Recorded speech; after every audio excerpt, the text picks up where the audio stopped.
ಕತೆ ನಿಮ್ಮ ಭಾವ ಚಾನಲ್ಗೆ ಸ್ವಾಗತ. ಈ ಹೃದಯ ಗೀತೆ ನಿನಗಾಗಿ ಸಂಚಿಕೆ 55. ಅವನ ಉತ್ತರ ಏನಾಗಿರುತ್ತೆ? ನನ್ನನ್ನು ರಿಜೆಕ್ಟ್ ಮಾಡ್ತಾನೇನೋ ಅಲ್ವಾ ಅಪ್ಪ, ನನಗೆ ಅಹಂಕಾರ ಇದೆ ಅಂತಿದ್ದ. ನಿಮಗೆ ಅವನ ಬಗ್ಗೆ ಚೆನ್ನಾಗಿ ಗೊತ್ತಲ್ವಾ? ನೀವೇ ಹೇಳಿ, ಅವನು ನನ್ನ ಪ್ರೀತಿನ ಒಪ್ಕೋತಾನ? ಅವಳಿಗಾದ ಟೆನ್ಷನಿನಲ್ಲಿ ಕೇಳಿದಳು ರಾಯರನ್ನು ಮನೆಯ ಒಳಗೆ ಕಾಲಿಟ್ಟಾಗ. ಶಕ್ತಿ, ಅವನು ಖಂಡಿತ ನಿನ್ನನ್ನು ದೂರ ಮಾಡೋದಿಲ್ಲ. ಈಗ ನೀನು ಇದೆಲ್ಲದರೂ ಯೋಚನೆ ಬಿಟ್ಟು ಮಲಗು ಹೋಗು, ಸಮಾಧಾನ ಮಾಡಿದರು ರಾಯರು ಅವಳ ತಳಮಳದ ಮೊಗ ಕಂಡು. ಅವನ ಉತ್ತರ ಏನಿರಬಹುದು ಅಂತ ತುಂಬ ಯೋಚನೆ ಆಗ್ತಿದೆ ನನಗೆ. ಕೋಪದಲ್ಲಿ ಕೇಳ್ದೇನೆ ಬಂದ್ಬಿಟ್ಟೆ. ಯೋಚನೆ ಮಾಡಬೇಡ, ಎಲ್ಲ ಸರಿಯಾಗುತ್ತೆ, ಹೋಗಿ ಮಲಗು.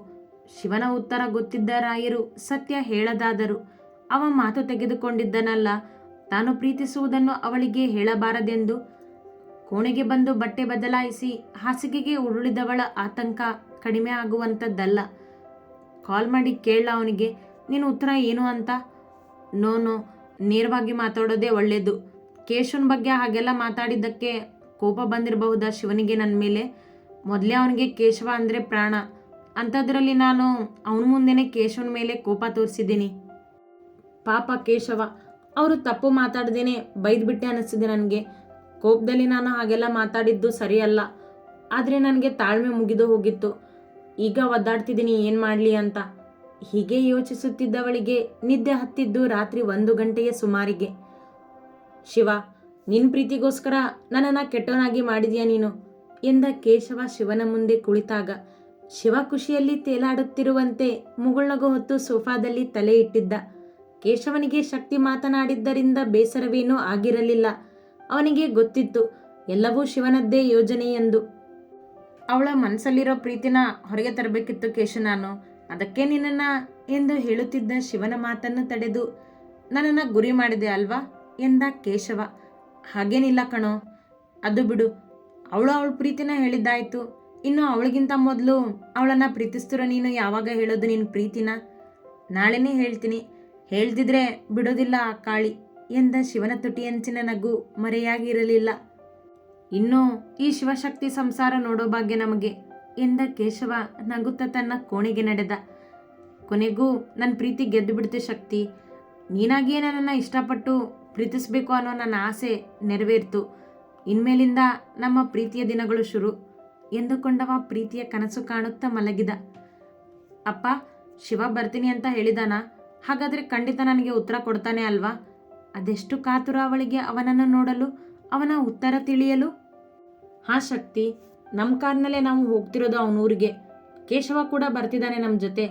ಇಲ್ಲೇ ತಿಂಡಿ ತಿಂದು ಹೋಗೋಣ ಅಂತ ಇಲ್ಲಿಗೆ ಕರೆದಿದ್ದೀನಿ ಎಂದ ರಾಯರು ತಯಾರಾಗಿ ಕುಳಿತಿದ್ದರು. ಒಳ್ಳೆ ಕೆಲಸನೇ ಮಾಡಿದ್ದೀರಾ ಎಂದ ಶಕ್ತಿಗೆ ಒಂದು ಕಡೆ ಖುಷಿಯಾದರೆ ಇನ್ನೊಂದು ಕಡೆ ತಾನು ಅವನ ಜೊತೆ ಊರಿಗೆ ಹೋಗುವುದೋ ಬೇಡವೋ ಎಂಬ ಯೋಚನೆ. ಅಪ್ಪ, ನನ್ನನ್ನು ಅವನೂರಿಗೆ ಕರ್ಕೊಂಡು ಹೋಗೋದಿಲ್ವಾ ಅವನು? ನನ್ನನ್ನು ಕರೆದಿಲ್ಲ ನೋಡಿ ಆ ನಿಮ್ಮ ಮುದ್ದಿನ ಶಿವ. ಅವಳ ಮುದ್ದು ಅಹಂ ಅವಳಿಗೆ ಪ್ರಿಯವೇನೋ. ನೀನೇ ಬರ್ತೀನಿ ಅಂತ ಹೇಳಬೇಕಿತ್ತು, ಅವನೇನು ಬೇಡ ಅನ್ನೋದಿಲ್ಲ ಬರೋದಕ್ಕೆ. ಅಪ್ಪ, ನೀವು ಅವನಿಗೆ ಸಪೋರ್ಟ್ ಮಾಡ್ತೀರಾ ಅಲ್ವಾ? ಅಕಸ್ಮಾತ್ ಅವನು ನನ್ನ ಪ್ರೀತಿನ ಒಪ್ಕೊಳ್ದೇ ಇದ್ರೂ ನೀವು ಅವನ ಪರವಾಗಿನೇ ಅನಿಸುತ್ತೆ ಅಲ್ವಾ? ರೇಗುವಂತೆ ಕೇಳಿದಳು. ಹಾಗೇನಿಲ್ಲ ಶಕ್ತಿ ಎಂದ ರಾಯರು ಮುಂದೆ ಮಾತನಾಡುವಷ್ಟರಲ್ಲಿ ಅವನ ಬೈಕಿನ ಸದ್ದಾಯಿತು. ಆ ಸದ್ದು ಕೇಳಿಯೇ ಶಕ್ತಿಯ ಹೃದಯ ಜೋರಾಗಿ ಬಡಿದುಕೊಳ್ಳಲು ಶುರು ಮಾಡಿತು. ಮೈಯೆಲ್ಲ ಏನೋ ನಡುಗಿದ ಅನುಭವ. ಶಿವನೇ ಬಂದ ಎಂದ ರಾಯರು ಶಕ್ತಿಯನ್ನು ನೋಡುತ್ತಾ, ನಿನ್ನ ಪ್ರಶ್ನೆಗೆ ಉತ್ತರ ಕೇಳೋದನ್ನು ಮರಿಬೇಡ ಎಂದರು ನಗುತ್ತಲೇ. ಶಕ್ತಿ ತಳಮಳದಲ್ಲಿ ನಿಂತಳು. ಅವನಿಗೆ ಮುಖವನ್ನಾದರೂ ಹೇಗೆ ತೋರಿಸಲೆಂದು. ಬಾ ಶಿವ, ಬಾ ಕೇಶವ ಕರೆದರು ರಾಯರು ಅವರಿಬ್ಬರು ಮನೆಯ ಒಳಗೆ ಬಂದಾಗ. ರೆಡಿಯಾಗಿದ್ದೀರಾ ಸರ್ ಎನ್ನುತ್ತಾ ಮುಂದೆ ಬಂದ ಶಿವ ಶಕ್ತಿ ಕಾಣುವಳೇನೋ ಎಂದು ಮನೆಯ ಸುತ್ತಲೂ ಒಮ್ಮೆ ನೋಡಿದ.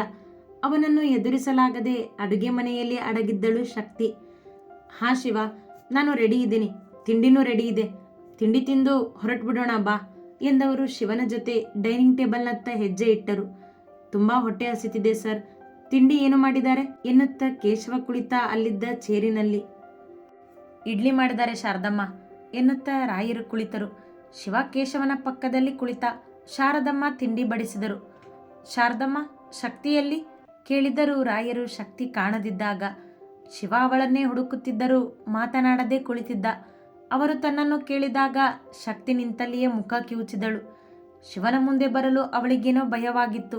ಹಿಂದಿನ ದಿನ ತಾನು ನಡೆದುಕೊಂಡ ರೀತಿಗೆ. ಒಳಗಡೆ ಇದ್ದಾಳೆ ಅಣ್ಣ, ಶಾರದಮ್ಮ ಎಂದಾಗ ಹೋಗಲೇಬೇಕು ಈಗ ಅವ್ರ ಮುಂದೆ ಎಂದುಕೊಂಡವಳು ಒಮ್ಮೆ ಉಸಿರನ್ನು ತೆಗೆದುಕೊಂಡು ಹೊರ ಹಾಕಿ ಕೈಯಲ್ಲಿ ಕಾಫಿಯ ಫ್ಲಾಸ್ಕ್ ಹಿಡಿದು ಹೊರಬಂದಳು. ಅಪ್ಪಿತಪ್ಪಿಯೂ ಶಿವನತ್ತ ಅವಳ ಕಣ್ಣು ಹೋಗಲಿಲ್ಲ. ಸುಮ್ಮನೆ ತಲೆ ತಗ್ಗಿಸಿ ಬಂದವಳು ರಾಯರ ಪಕ್ಕದಲ್ಲಿ ಕುಳಿತಳು. ಶಿವ ಅವಳ ಎದುರಿಗೆ ಕುಳಿತಿದ್ದ. ಶಕ್ತಿ, ಇಲ್ಲಿ ಕುತ್ಕೋ ಬನ್ನಿ. ನಾನು ಶಿವನ ಪಕ್ಕದಲ್ಲಿ ಕುತ್ಕೊಂಡಿದ್ದೀನಿ ಅಂತ ಬೈಬೇಡಿ ನನಗೆ ಆಮೇಲೆ ಎಂದ ಕೇಶವ. ಅವನಿಗೆ ಅವಳ ಮೇಲೇನೋ ಬೇಸರವಿಲ್ಲ. ಐ ಆಮ್ ಸಾರಿ ಕೇಶವ್, ನಿನ್ನೆ ನಾನು ನಿಮ್ಮ ಬಗ್ಗೆ ಏನೇನೋ ಹೇಳಿದೆ, ತಪ್ಪಾಗಿ ತಿಳ್ಕೊಬೇಡಿ ನನ್ನನ್ನು. ನನಗೆ ನಿಮ್ಮ ಮೇಲೆ ಯಾವುದೇ ಕೋಪ ಇಲ್ಲ ಎಂದಳು ಕೇಶವನನ್ನೇ ನೋಡುತ್ತಾ.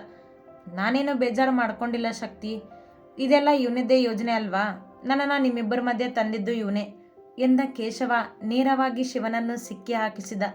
ಶಿವ ಅವರಿಬ್ಬರ ಮಾತುಗಳನ್ನು ಕೇಳುತ್ತಾ ತಿಂಡಿ ತಿನ್ನುತ್ತಿದ್ದ. ಏನು ಯೋಜನೆನಾ ಅಂದರೆ ಕೇಳಿದಳು ಅರ್ಥವಾಗದೆ. ಅದನ್ನು ಇವನನ್ನೇ ಕೇಳಿ ಎಂದ ಕೇಶವ ತಿಂಡಿ ತಿನ್ನಲು ಶುರು ಮಾಡಿದ. ಅವನ ಮಾತಿಗೆ ಶಕ್ತಿ ಶಿವನತ್ತ ನೋಡಿದರೆ ಶಿವ ಮಾತ್ರ ತಿಂಡಿನೇ ಮುಖ್ಯವೆಂಬಂತೆ ತಲೆ ತಗ್ಗಿಸಿ ತಿಂಡಿ ತಿನ್ನುತ್ತಿದ್ದ. ಅವ ತನ್ನನ್ನು ನೋಡದಿದ್ದಾಗ ಶಕ್ತಿಗೆ ಅವನನ್ನು ಮಾತನಾಡಿಸುವ ಧೈರ್ಯವೂ ಬರಲಿಲ್ಲ. ಅಷ್ಟರಲ್ಲಿಯೇ ಅವನ ಫೋನ್ ರಿಂಗ್ ಆಯಿತು. ಮಲ್ಲಿಕಾರ್ಜುನನ ಕಾಲ್ ಆಗಿದ್ದರಿಂದ ರಿಸೀವ್ ಮಾಡಿ ಕಿವಿಗಿಟ್ಟವ ಮಾತನಾಡುತ್ತಲೇ ತಿಂಡಿ ತಿಂದು ಮುಗಿಸಿದ. ಶಕ್ತಿ ಕೂಡ ಸುಮ್ಮನೆ ತಿಂಡಿ ತಿಂದಳು. ಸರ್, 1 ನಿಮಿಷ ಬಂದೆ. ಕಾಫಿ ಕುಡಿದು ಮೇಲಿದ್ದವ ಕೋಣೆಗೆ ನಡೆದು ನಿಮಿಷದಲ್ಲಿ ವಾಪಸ್ಸಾದ. ರಾಯರು ಕೇಶವ ಹೊರಡಲು ನಿಂತಿದ್ದರು. ಶಿವ ಮಾತನಾಡುವನೇನೋ ಎಂದು ಕಾಯುತ್ತಿದ್ದ ಶಕ್ತಿಗೆ ಭಯವಾಗಿತ್ತು. ತನ್ನ ಪ್ರೀತಿಯನ್ನು ಒಪ್ಪಿಕೊಳ್ಳಲಾಗದೆ ತನ್ನಿಂದ ದೂರ ಸರಿಯುತ್ತಿರುವ ಎಂದುಕೊಂಡು ಅವಳ ಮೈಯಲ್ಲಿ ಏನೋ ನಡುಕ. ಶಿವ, ನಾನು ಮಾತಾಡಬೇಕಿತ್ತು ನಿನ್ನ ಜೊತೆ. ಅವ ಮುಂದೆ ಹೆಜ್ಜೆ ಇಟ್ಟಾಗ ತಡೆದೇ ಬಿಟ್ಟಳು ಧೈರ್ಯ ಮಾಡಿ. ಅವಳ ಧ್ವನಿಗೆ ಅವಳತ್ತ ತಿರುಗಿದವ, ಹೇಳು ಏನು ಎಂದ ಗಂಭೀರವಾಗಿ. ನಿನ್ನೆ ನನಗೆ ಉತ್ತರ ಸಿಗಲಿಲ್ಲ, ಅದಕ್ಕೆ ಉತ್ತರ ಏನು ಅಂತ ನೇರವಾಗಿ ಕೇಳಿದಳು. ರಾಯರು ಮತ್ತು ಕೇಶವ ಸುಮ್ಮನೆ ನಿಂತಿದ್ದರು. ಅವರಿಬ್ಬರಿಗೂ ಶಿವನ ಉತ್ತರ ಗೊತ್ತಿತ್ತು. ಅವ ಬೇಕೆಂದೇ ಅವಳನ್ನು ಕಾಡಿಸುತ್ತಿರುವನೆಂದು ಗೊತ್ತಿತ್ತು. ಅವಳ ಮುಖ ನೋಡಿ ಏನೊಂದು ಮಾತನಾಡದೆ ಮುಂದೆ ನಡೆದ. ಅಪ್ಪ ಎಂದಳು ಶಕ್ತಿ ಅವನ ಮಾತಿಗೆ. ಶಕ್ತಿ, ನಿನ್ನ ಅವನ ಮಧ್ಯೆ ನಾನು ಬರೋದಿಲ್ಲ ಎಂದರು ರಾಯರು. ಬನ್ನಿ ಸರ್, ಹೋಗೋಣ ಎಂದ ಕೇಶವ ಮುಂದೆ ನಡೆದ. ನೋ, ನಾನು ನಿನ್ನ ಉತ್ತರ ಏನು ತಿಳ್ಕೊಳ್ಳೇಬೇಕು ಎಂದ ಶಕ್ತಿ ಹಿಂದೆಯೇ ನಡೆದು ಹೋಗಿ ಅವರು ಕಾರ್ ಹತ್ತುವ ಮೊದಲೇ ತಾನೂ ಕಾರ್ ಹತ್ತಿ ಮುಂದಿನ ಸೀಟಿನಲ್ಲಿ ಕುಳಿತಳು. ನೀನು ಎಲ್ಲಿಗೆ ಬರ್ತಿದೀಯಾ ಕೇಳಿದ ಶಿವ ಅವಳು ಕುಳಿತಿದ್ದನ್ನು ಕಂಡು. ನಿಮ್ಮ ಊರಿಗೆ ಎಂದಳು ಅವನನ್ನು ನೋಡಿ. ಅವ ಮತ್ತೇನೂ ಮಾತನಾಡದೆ ಡ್ರೈವರ್ ಸೀಟಿನಲ್ಲಿ ಬಂದು ಕುಳಿತು ಕಾರ್ ಸ್ಟಾರ್ಟ್ ಮಾಡಿದ್ದ. ರಾಯರು ಮತ್ತು ಕೇಶವ ಹಿಂದೆ ಕುಳಿತರು. ದಾರಿ ಸಾಗಿತು. ಶಿವ, ನಿಮ್ಮ ಸ್ವಂತ ಊರು ಚಿಕ್ಕಮಗಳೂರು ಅಂದಮೇಲೆ ಆ ಊರನ್ನ ಬಿಟ್ಟು ನೀವೆಲ್ಲ ಇಲ್ಲಿರೋದಕ್ಕೆ ಕಾರಣ ಏನು ಕೇಳಿದ ರಾಯರಿಗೆ ಶಿವನ ಕುಟುಂಬದ ಬಗ್ಗೆ ಏನೂ ಗೊತ್ತಿರಲಿಲ್ಲ. ಅವ ಹೇಳಿಯೂ ಇರಲಿಲ್ಲ. ಅವರ ಪ್ರಶ್ನೆಗೆ ಕೇಶವ ಶಿವನನ್ನೇ ನೋಡಿದ, ಏನು ಹೇಳುವನೋ ಎಂದು. ಆ ಊರನ್ನು ಬಿಟ್ಟು ಇಲ್ಲಿಗೆ ಬಂದಿಲ್ಲ ಸರ್, ಅಲ್ಲಿ ನನ್ನ ಮನೆ ಇದೆ, ಕಾಫಿ ತೋಟ ಇದೆ ಎಂದವ ದಾರಿ ನೋಡುತ್ತಿದ್ದ. ಮತ್ತೆ ಅಲ್ಲಿರೋ ಮನೆ ತೋಟನೆಲ್ಲ ಯಾರು ನೋಡ್ಕೋತಾರೆ ಕೇಳಿದಳು ಶಕ್ತಿ. ಮನೆ ಕೀ ನನ್ನ ಹತ್ರನೇ ಇದೆ, ಆ ಮನೆಗೆ ಯಾರಿಗೂ ಹೋಗೋದಕ್ಕೆ ನಾನು ಬಿಡೋದಿಲ್ಲ. ಇನ್ನು ಕಾಫಿ ತೋಟನ ನಮ್ಮ ಮನೆಯಲ್ಲಿರೋರೇ ನೋಡ್ಕೋತಾರೆ. ಅಂದರೆ ಕೆಲಸದವರ ರಾಯರು ಎಂದರು. ಶಿವ ಮಾತನಾಡಲಿಲ್ಲ. ಕೇಶವನಿಗೆ ಏನೋ ತಳಮಳ, ಶಿವ ಎಲ್ಲಿ ಸಿಟ್ಟಿಗೇಳುವನೋ ಎಂದು. ಇಲ್ಲ ಸರ್, ಗಂಗಾಧರ್ ಅಂಕಲ್ ನೋಡ್ಕೋತಾರೆ ಎಂದ ಕೇಶವ. ನಿಮ್ಮ ಶಿವನಿಗೆ ಏನಾದರೂ ಪ್ರಶ್ನೆ ಕೇಳಿದರೆ ಉತ್ತರ ಕೊಡೋದಕ್ಕೆ ಆಗೋಲ್ವಂತ ಕೇಶವ್. ಯಾವಾಗಲೂ ನನ್ನ ಜೊತೆ ಜಗಳ ಮಾಡ್ತಿದ್ದವನು ಇವತ್ತೇನು ಸುಮ್ಮನೆ ಕೂತಿದ್ದಾನೆ ಎಂದಳು ಶಕ್ತಿ ಶಿವನನ್ನೇ ನೋಡುತ್ತಾ. ಅವಳಿಗೆ ಶಿವನ ಮನದಲ್ಲಿ ತನ್ನ ಬಗ್ಗೆ ಏನಿದೆಯೋ ಎಂದು ತಿಳಿಯುವ ಆಸೆ. ಶಿವ ಅವಳ ಮಾತು ಕೇಳಿಯೂ ಕೇಳದಂತೆ ಕುಳಿತಿದ್ದ. ನೀನು ಅವನ ಪಕ್ಕದಲ್ಲೇನೆ ಕುಳಿತಿದೆಯಲ್ಲ ಶಕ್ತಿ, ನೀನೇ ಕೇಳು ಎಂದ ಕೇಶವನಿಗೆ ಅವರಿಬ್ಬರ ಪ್ರೀತಿಯೇ ಚಂದ ಎನ್ನಿಸಿತ್ತು. ಶಿವ, ನಿನಗೆ ಕೇಳಿದ್ದು ನಾನು ನೇರವಾಗಿ ಅವನನ್ನೇ ನೋಡುತ್ತಾ ಎಂದಳು. ಸರ್, ನಿಮ್ಮ ಮಗಳಿಗೆ ಹೇಳಿ ನನ್ನ ಜೊತೆ ಬೇಕಂತಾನೆ ಜಗಳ ತೆಗಿತಿದ್ದಾಳೆ, ನನ್ನಿಂದ ದೂರ ಇರೋದಕ್ಕೆ ಹೇಳಿ ಎಂದ ರಾಯರಿಗೆ ಹೇಳುವಂತೆ.